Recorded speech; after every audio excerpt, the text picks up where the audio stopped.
Pada tahap yang lebih mendalam, zikir bukan lagi sebutan atau ingatan kepada nama, tetapi hati menyaksikan keperkasaan dan keelokan.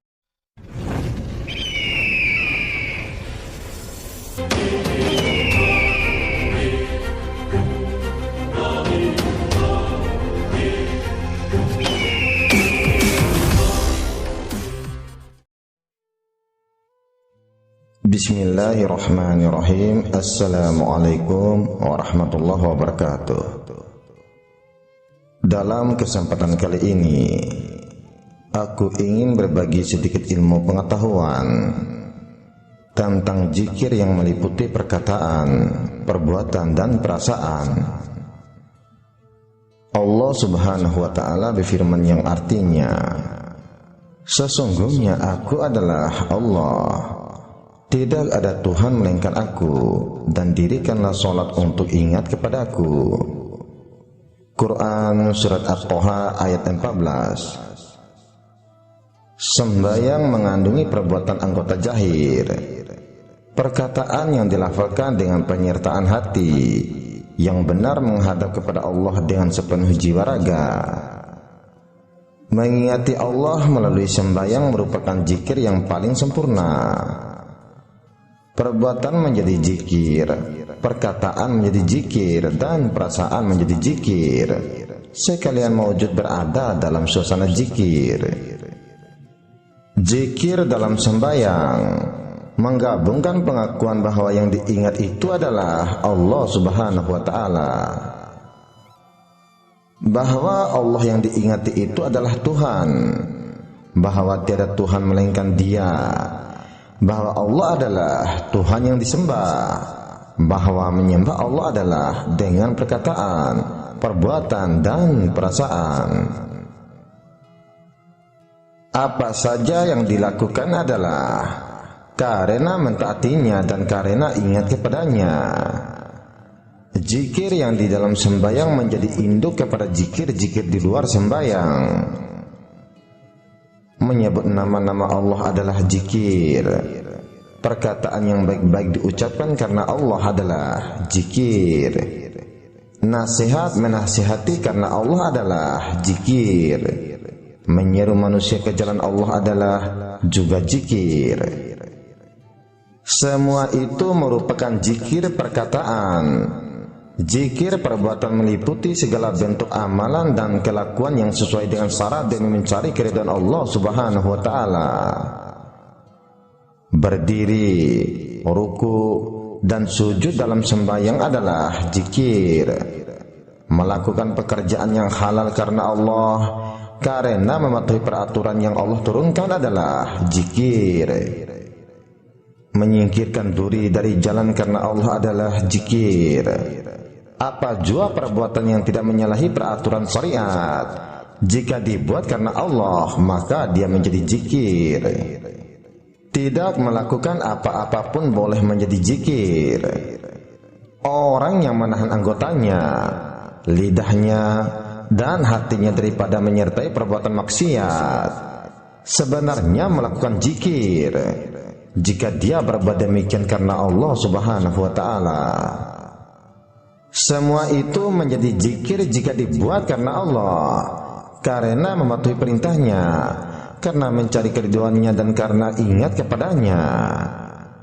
Jadi perbuatan dan perkataan terikat dengan amalan hati untuk menjadikannya zikir. Zikir dhaim sukar diperoleh.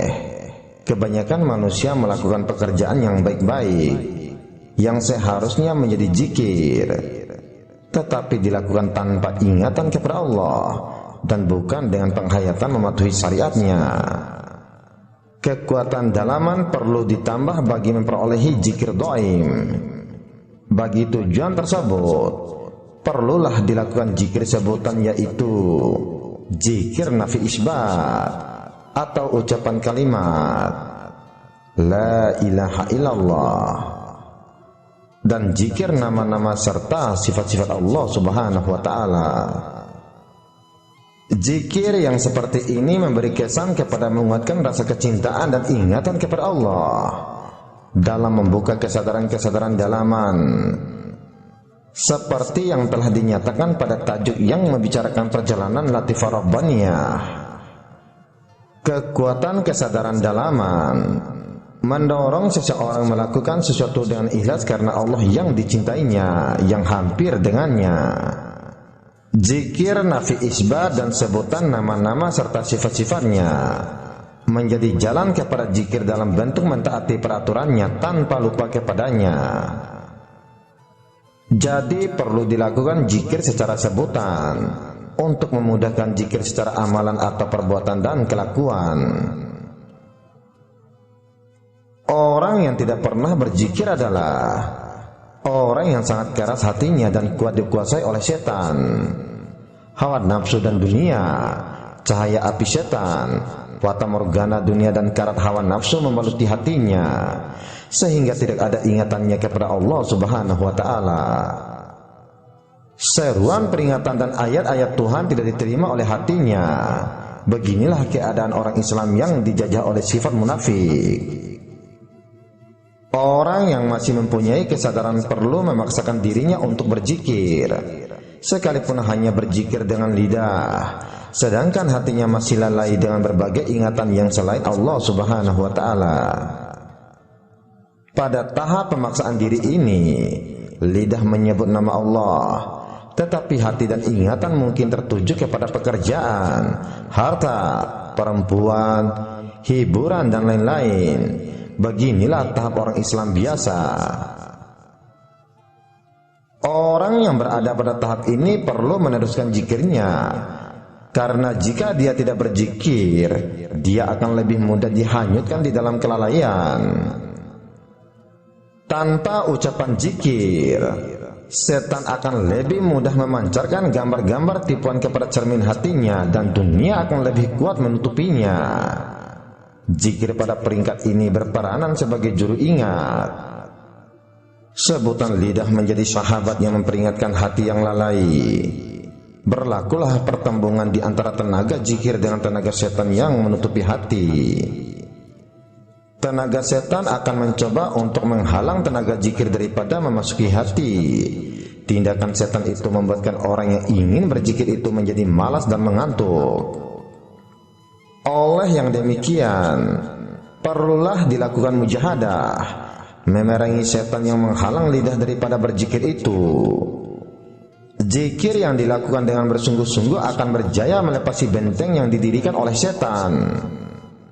Tenaga zikir yang berjaya memasuki hati akan bertindak sebagai pencuci, menyucikan karat-karat yang ada pada dinding hati. Pada peringkat permulaannya, zikir masuk ke dalam hati sebagai nama-nama dan sifat-sifat Tuhan yang diucapkan. Apabila karat pada dinding hati sudah berkurang, ucapan zikir akan disertai oleh rasa kelezatan. Hati yang sudah merasai nikmat zikir itu tidak perlu kepada paksaan lagi. Lidah tidak perlu lagi berzikir. Zikir sudah hidup dalam hati secara diam dan melezatkan. Perhatian bukan sekedar kepada nama-nama dan sifat-sifat yang diingatkan, malah dia lebih tertuju kepada yang punya nama dan sifat. Inilah kedudukan orang yang beriman. Zikir yang lebih mendalam membawa hati berhadap kepada hadiran Tuhan, menyaksikan Tuhan pada setiap waktu dan suasana. Apa saja yang dilihat dan dibuat memperingatkannya kepada Tuhan. Inilah peringkat zikir doaim yang dikurniakan kepada mereka yang beriman dan bersungguh-sungguh mengabdikan diri kepada Allah Subhanahu wa Ta'ala. Kehidupan mereka dipenuhi oleh zikir sepanjang masa. Tidur mereka juga menjadi zikir. Zikir yang diucapkan dengan perkataan membantu hati mengingati Allah. Bagi sebagian manusia, berzikir secara kuat lebih memberi kesan daripada berzikir secara perlahan, terutama bagi mereka yang baru memulai amalan zikir. Zikir secara diam di dalam hati adalah pergerakan perasaan. Hati menghayati apa yang dizikirkan, dan terbentuklah alunan perasaan sesuai dengan apa yang dihayati. Pada tahap yang lebih mendalam, zikir bukan lagi sebutan atau ingatan kepada nama, tetapi hati menyaksikan keperkasaan dan keelokan Tuhan. Bila hati sudah boleh menyaksikan keelokan dan keperkasaan Tuhan, itu tandanya seseorang itu sudah ada hubungan semula dengan roh suci yang mengenal Tuhannya. Pancaran cahaya makrifat daripada roh suci membuat hati dapat melihat kenyataan sifat-sifat Tuhan. Pada tahap kesadaran yang lebih mendalam, ucapan serta ingatan dan perhatian yang terhubung dengan Tuhan menimbulkan juk. Juk itu terjadi karena kuatnya tarikan Tuhan kepada hati. Ingatan dan penyaksian terhadap Tuhan akan memberi kesan yang sangat kuat kepada hati. Hati yang menyaksikan hadirat Tuhan yang Maha Perkasa boleh menyebabkan seseorang itu menjadi pingsan karena takutnya hati kepada keperkasaan Allah Subhanahu wa Ta'ala. Hati yang menyaksikan hadirat Tuhan yang Maha Lemah Lembut akan mengalami rasa kenikmatan dan kebahagiaan yang amat sangat. Pada tahap kesadaran yang lebih mendalam, hati diperkuatkan lagi supaya mampu menerima sentuhan hadirat Allah Subhanahu wa Ta'ala. Penyaksian terhadap hadirat Tuhan tidak lagi melahirkan kegairahan atau zuk atau kegoncangan kepada hati. Hati mengalami suasana hadirat Tuhan dalam keadaan damai dan sejahtera. Pada tahap ini, hati akan mengenali Tuhan sebagai Raja yang Maha Berkuasa.